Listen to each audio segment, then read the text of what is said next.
Cette émission est une production de la télévision régionale des Moulins.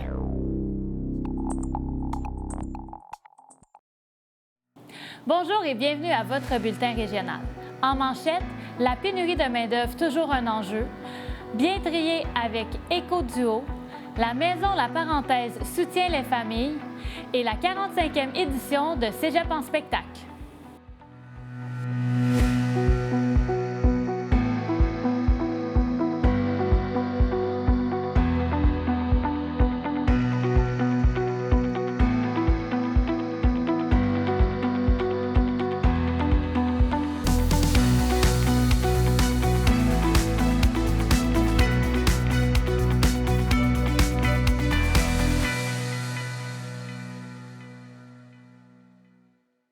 Un des impacts du vieillissement de la population est que la pénurie de main-d'œuvre n'est pas près de se régler. C'est pourquoi les entreprises sont à la recherche de solutions. Charles Lantier s'est rendu à un dîner-conférence organisé par Desjardins Entreprises afin d'en savoir plus. Le tout se déroulait au complexe d'Ursay de Mascouche. Le sujet, la pénurie de main-d'œuvre dans la région. J'ai pu m'entretenir avec les différents panélistes présents à l'événement. Aujourd'hui, on était dans la région de la Naudière pour parler de la pénurie de main-d'œuvre, puis surtout donner aux entreprises qui étaient ici des façons de contrer cet enjeu-là de pénurie de main-d'œuvre, que ce soit à l'interne ou avec l'aide de conseillers externes, ou juste même dans le réseautage que les gens peuvent faire entre eux pour trouver des solutions. Dans la salle, il y avait les gens de Desjardins, évidemment, parce qu'on dit souvent que les directeurs de compte et les professionnels de Desjardins, ils ont toutes les solutions à la portée de leur main. Fait qu'on dit souvent, si vous avez une question en tant qu'entreprise ou entrepreneur, n'hésitez pas à parler à votre directeur de compte chez Desjardins ou un professionnel de Desjardins. On connaît les enjeux, on sait comment les cibler, puis aider les entreprises à résoudre ces enjeux-là. Donc, les gens de Desjardins étaient là pour ça. On avait plein d'entrepreneurs qui étaient là pour écouter la conférence. Et sur le panel qu'on avait, parce que c'était vraiment un panel de trois entreprises, on voulait vraiment mettre en relief les initiatives qui sont possibles, les solutions qui sont disponibles, puis donner un peu l'exemple d'une entreprise qui a vécu ces problèmes-là et comment ils s'en sont sortis. Je suis associé chez Oliva Capital, qui est un fonds d'investissement privé. Donc, on déploie notre propre argent dans des entreprises. On a une douzaine de marques en portefeuille, beaucoup en technologie et en agriculture. C'est sûr qu'on a parlé aujourd'hui de standardiser les processus, de documenter nos processus pour être capable d'être un peu plus facile à s'adapter quand tu embauches une nouvelle personne. On a parlé aussi d'international, fait que d'aller voir si on n'est pas capable de combler ici. Nous, on a à peu près 130 employés qui sont à l'extérieur du Québec. On emploie aussi des employés étrangers en agriculture parce que sinon, on ne serait pas capable de pourvoir ces postes-là. Puis on a parlé, moi, j'ai parlé d'humilité aussi, là, de ne pas penser qu'on est bon dans tout, puis d'être capable un peu de s'entourer des meilleures personnes, s'entourer de consultants, de faire un peu un diagnostic de c'est quoi nos enjeux. Après ça, bien, aller s'entourer des bonnes personnes. Pour moi, de mon côté, c'est que j'ai des entreprises qui font le recrutement local. Donc, on fait de la chasse de tête, on fait de la pelletisation, on fait de la main-d'œuvre temporaire, du staffing qu'on appelle. On fait aussi de l'immigration. Donc, on va chercher des gens dans d'autres pays pour les faire venir au Canada ou aux US. Mais le plus important, ce qu'on avise les gens, c'est de planifier. La pénurie de main-d'œuvre, c'est pas d'hier, ça va continuer, ça va augmenter. Donc, il faut planifier ce qu'on a besoin à court et long terme. Quand on parle de pénurie de main-d'œuvre, on parle souvent comment combler les postes. On ne parle pas souvent comment retenir les gens dans leurs postes, comment les former, comment s'assurer que cette main-d'œuvre-là se développe au fil du temps. Je pense que c'est des concepts qui sont sortis, qu'on ne s'attendait pas à ce qu'ils reviennent aussi fort. Je pense que les gens reconnaissent aujourd'hui qu'on a beau avoir recruté de la main-d'œuvre, que ce soit locale ou internationale, la former, c'est important. Trouver des façons de la retenir, c'est important, puis de la mobiliser.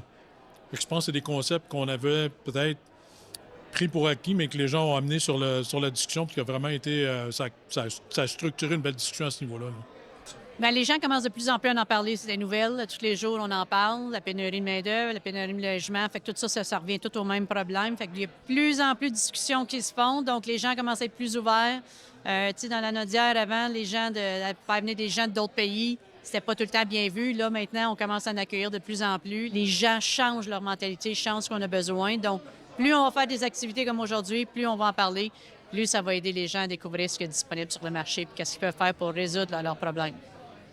On a entendu plein de bonnes idées, de recommandations, de suggestions, des mises en contact qui vont l'espère, aider les entreprises de la région à gérer cet enjeu-là.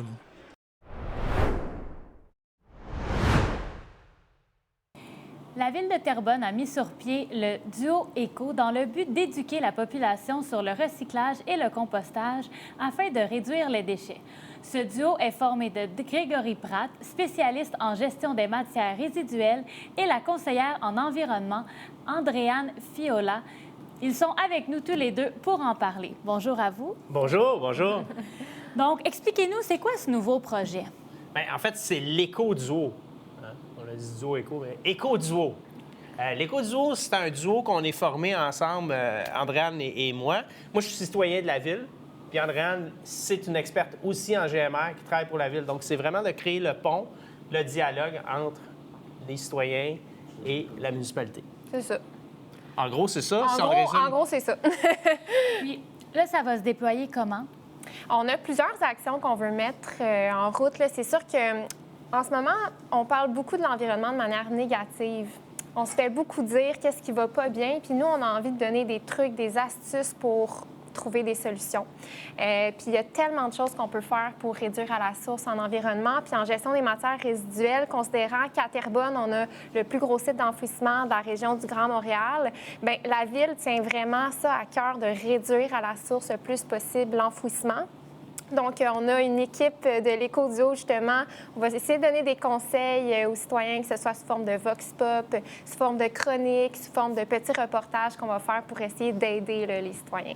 Informer, divertir, éduquer, sensibiliser, tout ça dans le plaisir, c'est pas mal ce qu'on veut, c'est ce qu'on propose. Normalement, ça devrait être fait de manière ludique un peu, là, un petit peu plus. C'est l'objectif, c'est l'objectif. L'objectif, c'est vraiment de créer le dialogue aussi avec le citoyen.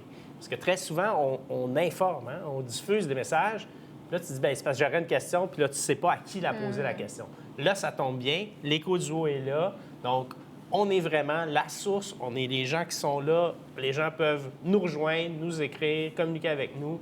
On va d'ailleurs, tout ce qu'on va faire comme capsule, puis tout le contenu va être disponible sur les plateformes des médias sociaux de la Ville de Terrebonne. Donc, après ça, on peut continuer la conversation. Parce que là, il y a quand même un enjeu important, parce qu'on parle justement de ce site d'enfouissement. En 2027, il n'y aurait plus de place pour enfouir les déchets. Bien, tu sais, la durée de vie de ce site d'enfouissement, on parle d'environ 2 décennies en ce moment. C'est pas clair de savoir justement on va en avoir pour combien de temps. Ça va dépendre des citoyens, ça va dépendre de comment on enfouit, ça va dépendre de comment est-ce qu'on est responsable là-dedans. Fait que c'est sûr qu'il faut agir rapidement. Puis, tu sais, ça, c'est une réalité partout. Si on veut aider notre planète, il faut réduire les déchets qu'on émet. Puis, il y a tellement plein d'astuces faciles à faire. Fait que, tu sais, je peux vous donner l'exemple qu'on a adopté justement un règlement sur les objets à usage unique à Terrebonne. Puis, il y a des commerces qui ont vraiment réussi à réduire les déchets enfouis grâce à ça. Donc, vraiment, la Ville prend ça de plein pied, puis met des actions en place, puis on invite les citoyens justement à embarquer avec nous, nous suivre pour voir les astuces là, pour réduire. Puis avec cette idée-là de réduire les plastiques à usage unique, ce que les citoyens nous disent, c'est il me semble que la bouffe est vraiment meilleure dans de la vraie vaisselle. Donc, même le citoyen, il est heureux de ce changement-là. Donc, tout le monde est gagnant. Puis, justement, quand vous allez donner ces astuces-là à travers les capsules vidéo et tous les autres moyens que vous allez utiliser, est-ce que il y a eu une étude qui a été faite pour savoir qu'est-ce que les gens avaient besoin précisément? C'est où les problèmes qui se passaient? Bien, disons que j'ai bâti ma carrière là-dessus, sur le contact avec le citoyen. Donc, et avant, je gérais la page de Tricentris, donc je recevais 200-300 questions par jour. Fait que je peux faire un top 10, je pourrais faire un top 100 aussi de ce que les gens se demandent, mais c'est là-dessus qu'on va axer nos communications, c'est-à-dire c'est quoi qui peut avoir le meilleur impact, puis qu'est-ce que les gens se posent comme question pour vraiment répondre à leurs questions. Puis en plus, en diffusant sur les médias sociaux nos capsules, bien, il y aura d'autres questions qui seront générées qui pourront certainement nous influencer à créer d'autres contenus. Parce que l'objectif, c'est vraiment d'être au service des citoyens. C'est sûr qu'il y a des données qui existent. Recyc Québec fait des études à chaque année de ce qui se retrouve dans les bacs qui ne devrait peut-être pas se retrouver là. Fait que, mettons, les jouets pour enfants qui se retrouvent au bac de recyclage, on le sait qu'il y en a beaucoup. Donc, c'est le genre de choses sur lesquelles on peut se baser d'études qui ont été faites là, pour nous aider à faire nos capsules. Puis on travaille en collaboration avec le complexe Enviroconnexion et Tricentris aussi pour tous toujours être à l'affût de comment ça se passe chez vous puis comment on peut vous aider. Donc, c'est vraiment un travail entre les fabricants d'emballage, le citoyen, la municipalité et les acteurs de la municipalité. Donc, de toute façon, la clé, c'est de travailler en équipe. Donc, c'est vraiment comme ça qu'on va créer notre contenu. C'est en fonction des besoins pour répondre à des réels besoins. Puis vous dites que ça va être sur les médias sociaux, mais quel sera le nom? Si les gens veulent chercher pour aller voir les capsules, comment ça va s'appeler? Bien, en fait, on va publier ça sur la ville de Terrebonne. Fait que le Facebook, là, Instagram, etc. Ça va dépendre des capsules, du contenu, là, mais en général, là, ville de Terrebonne, vous allez pouvoir trouver. Abonnez-vous au compte de la ville. Déjà, vous allez le savoir quand ça va sortir, en vous abonnant. Parce que la ville est là pour vous aider, pour communiquer. Donc, en suivant la ville, vous pouvez aller appuyer même sur la petite cloche là, qui dit qu'à chaque fois, vous allez avoir une alerte quand la ville va publier. Bien, comme ça, vous allez toujours voir nos contenus passer. Puis vous dites aussi que ceux qui auraient encore plus de questions, il y a des pages qui peuvent aller, il y a des moyens qui peuvent aller vous poser des questions. Oui. On sait, Monsieur Pratt, vous êtes vulgarisateur, Oui. Un excellent vulgarisateur pour Merci, toutes les c'est personnes gentil. lorsqu'elles ont des questions.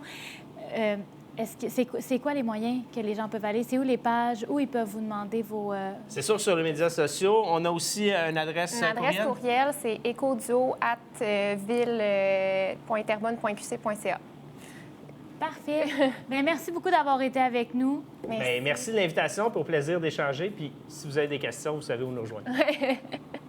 Merci.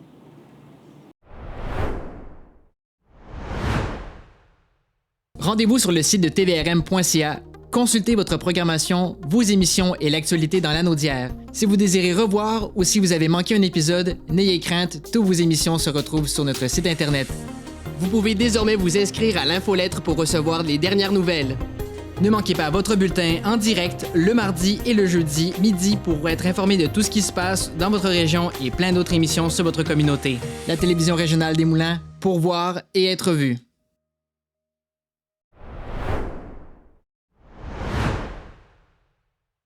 La Maison de la famille, la parenthèse à Repentigny, est bien implantée dans la communauté depuis 1989. Et selon Sophie Girard-Barry et Isabelle Lamoureux, la fréquenter, c'est l'adopter. Voyons avec elles les services qui y sont offerts. En fait, notre mission première, c'est vraiment de soutenir les parents dans leur rôle. Donc, on est là pour les outiller, les aider, leur offrir du répit. Donc, on est là vraiment en complément du parent. On commence, nous, en les prenant avec les cours prénataux. Donc, on commence dès leur première étape de parents. Ensuite, on peut donner des ateliers maman ou papa bébé. Après ça, parents un peu plus général, là, ils ont des activités à eux qu'ils peuvent faire. Pendant ce temps-là, on peut s'occuper de leurs enfants à notre petite halte garderie. Il y a des ateliers par la suite pour les enfants aussi seuls. Les ateliers parents-enfants continuent jusqu'à 5 ans. Donc, on est là pour toute la période de la petite enfance. On a aussi le service d'une halte garderie qu'on peut inscrire notre enfant une fois par semaine pour avoir un petit répit à la maison puis permettre à l'enfant de socialiser aussi. On a aussi une joujoutèque, donc les parents peuvent venir emprunter des jouets pour une période limitée, un peu comme le même principe qu'une bibliothèque, mais avec des jouets. Et sinon, bien, c'est sûr et certain que pendant les activités, on a beaucoup d'ateliers d'éveil et d'apprentissage. J'anime les ateliers. Je suis là pour animer les parents, parents-enfants, parents-bébés. Je suis intervenante aussi, c'est-à-dire que si jamais il y a des parents qui ont besoin de parler, qui vivent une problématique, peuvent venir aussi. Je fais de l'écoute aussi. Ce qu'on remarque beaucoup, le besoin, c'est que l'enfant, de socialiser l'enfant et les parents aussi ont besoin de socialiser ensemble. Depuis, on remarque aussi depuis la pandémie, là, il y a eu, on entend beaucoup ça, là, je veux que mon enfant socialise et les parents aussi ont besoin de parler aussi à d'autres parents. Puis, Dans le fond, la maison de la famille, ce qui est souvent pas su, c'est que c'est la maison de toutes les familles. Donc, nous, on a des familles de tout type, de tout salaire. C'est pas un critère pour faire partie de la maison de la famille. Dans le fond, si les familles ont juste le goût de passer du temps privilégiés avec leurs enfants, d'être dirigés un peu plus, d'avoir de l'information pour l'éducation, des petits trucs. Avec les cafés-causeries, des fois, on parle de trucs pour la discipline, pour l'alimentation, les lunchs. Donc, c'est vraiment varié. Ça fait du bien de voir les parents ensemble, jaser de leur situation et en même temps les enfants qui socialisent aussi ensemble. Je dirais que le plus dur, c'est qu'ils sachent qu'on existe. Ça, c'est le premier défi. Maintenant, avec les médias sociaux, c'est sûr qu'on est un peu plus accessible facilement. Et une fois qu'ils voient ça, ils viennent. On n'a pas de difficulté, puis le bouche à oreille fonctionne énormément aussi. C'est sûr et certain que quand on commence à avoir une nouvelle famille, les familles amies vont suivre par la suite. Je pense que notre approche est pas mal pour tout le monde. On a une approche accueillante, chaleureuse. On reste, je pense, les mêmes. Surtout, je pense que notre force ici, c'est l'accueil, justement. D'être chaleureuse, puis juste le sourire, ça peut être suffisant aussi. Donc, c'est une bonne façon de sortir un peu de la maison, puis en même temps de voir autre chose, puis que les enfants puissent se faire des amis.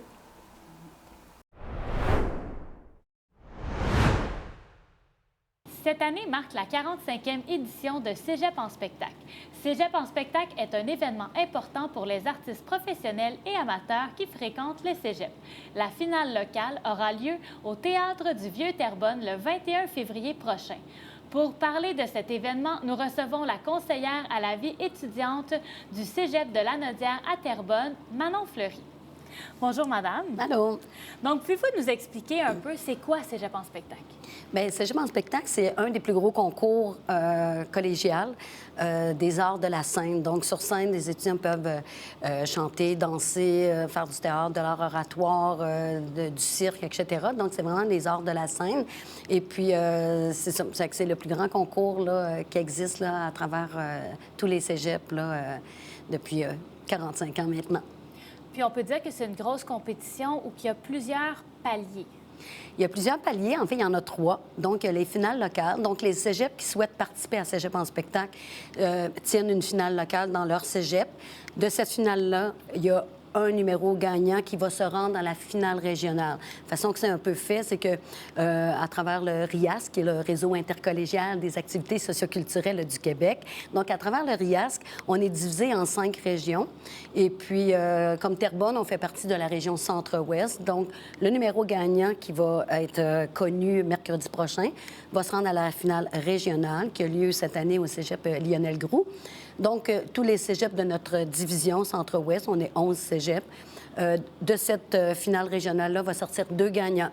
Donc, 2 gagnants dans les 5 finales régionales pour tout le monde se réunir à la finale nationale. Cette année a lieu à Rimouski.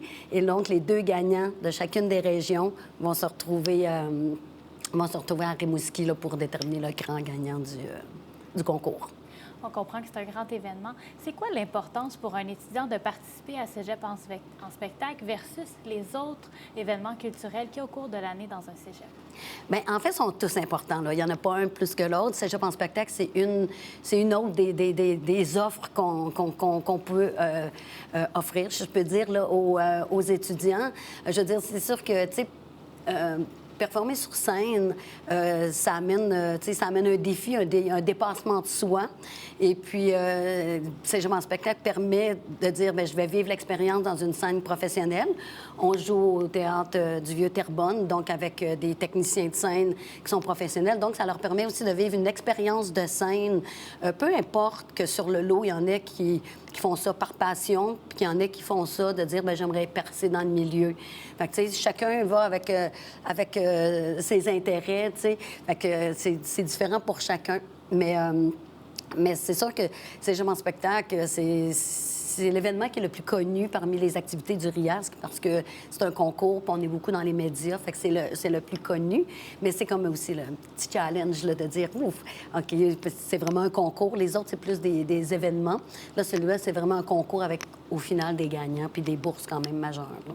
On parle de bourses de combien environ? Bien, il va y avoir, à la finale locale, on offre des bourses aux gagnants là, qui sont offertes par notre association étudiante. Fait qu'il y a un prix pour le grand gagnant, puis il y a un prix coup de cœur.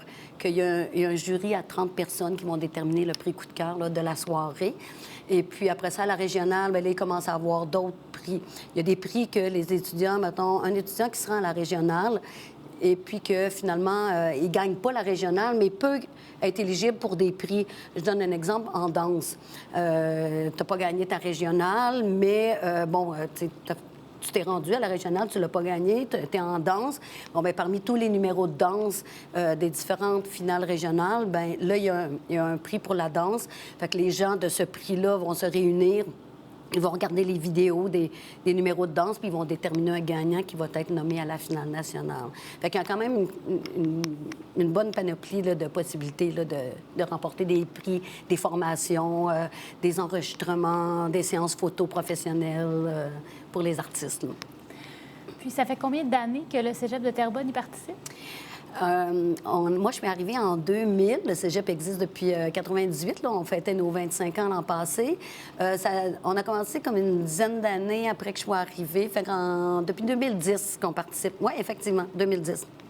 Et ceux qui voudraient pouvoir aller voir le spectacle le 21 février prochain, où on peut se procurer des billets? Comment ça fonctionne? Ils ont juste à téléphoner au Théâtre du Vieux-Terrebonne. Les billets sont en ligne là, au 450-492-4777. Oui, c'est ça. Et puis, ou sinon, bien, en ligne, en allant sur le site Internet, ils peuvent acheter les billets en ligne là, pour venir encourager notre belle relève artistique. Puis, c'est toujours plaisant pour les étudiants. Tu sais, c'est un stress supplémentaire quand la salle est pleine en bas. Là, ça fait comme un petit challenge, puis ça permet de... Ça augmente les performances, là, souvent. Là, quand ils ont le track, là, ça donne des bons résultats. Bien, merci beaucoup d'être venu nous parler de Cégep en spectacle aujourd'hui. Bien, merci pour l'invitation. Bienvenue à tout le monde.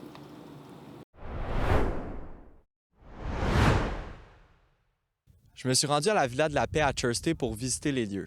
J'en ai profité pour rencontrer Gilles Galipeau, directeur de l'établissement, et d'autres membres de son équipe. On les écoute.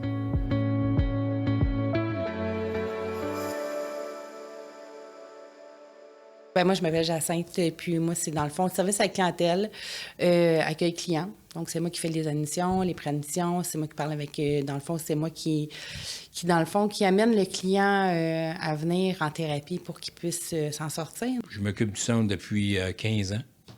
Et puis, au fil du temps, ce qu'on a fait de différent, c'est, en plus d'offrir ce qu'on appelle une thérapie classique ou de base, basée sur les 12 étapes, on a inclus une multitude de services qu'on appelle santé globale. C'est-à-dire que tu viens ici, évidemment, pour apprendre c'est quoi, comment soigner, ta dépendance ou l'alcool ou la drogue. Mais on a greffé plein de choses. Je suis intervenant ici à la Villa de la Paix depuis quelques années maintenant. Donc, mes fonctions, c'est vraiment d'aider les personnes à mettre des outils en pratique pour sortir de la dépendance, soit de la toxicomanie ou de l'alcoolisme. Chaque intervenant, il est responsable, même s'il y a un encadrement, il est responsable de l'atelier qu'il donne. Alors, l'intervenant ici, il y a des clients qui reçoivent des rencontres individuelles, puis il donne des ateliers de groupe. Alors, chaque intervenant a plein pouvoir sur l'atelier, donc il a le droit d'y mettre ses couleurs, y mettre son expérience de vie. Que j'ai déjà connu ce problème de la toxicomanie, de l'alcoolisme et plusieurs autres problèmes. C'est vraiment connaître la souffrance, l'empathie, l'écoute, mais aussi avoir une bonne distance émotionnelle. Ça prend beaucoup de qualité chez un intervenant pour aider une personne.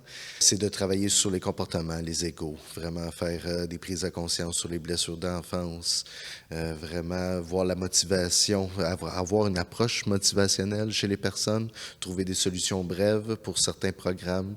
Fait qu'en gros, c'est avoir un programme différent pour chaque type de personne, là. Pour attirer des intervenants, on offre tout ça davantage.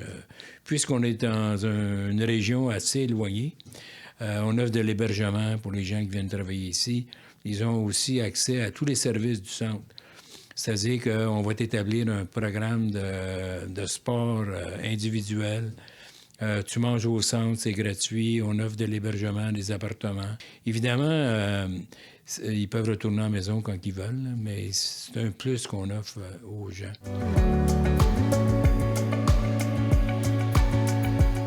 le centre, c'est un OBNL, c'est-à-dire que tous les surplus sont réinvestis dans le centre.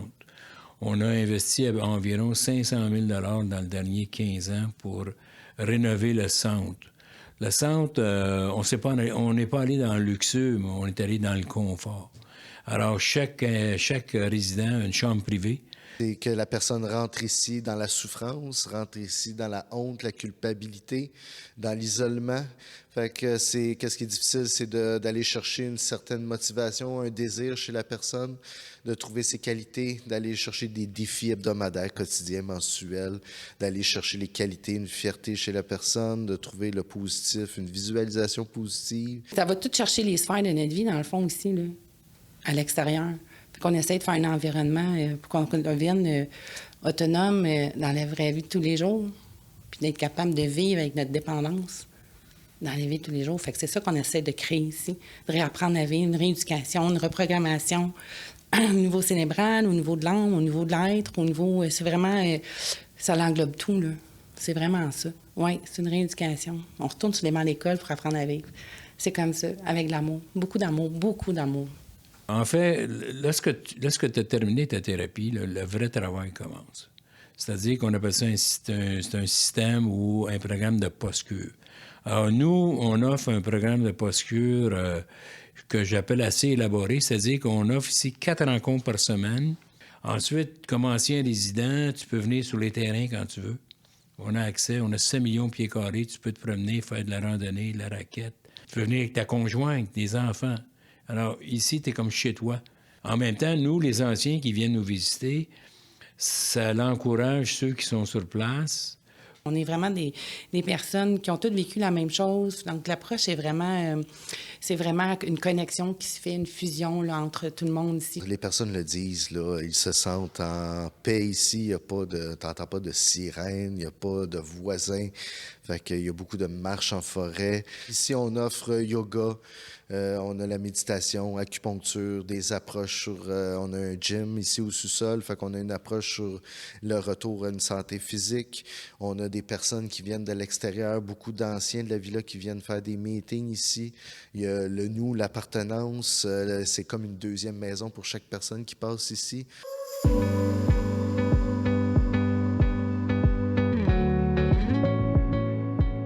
Le manque d'intervenants nous empêche, disons, de continuer à élargir les services que nous offrons.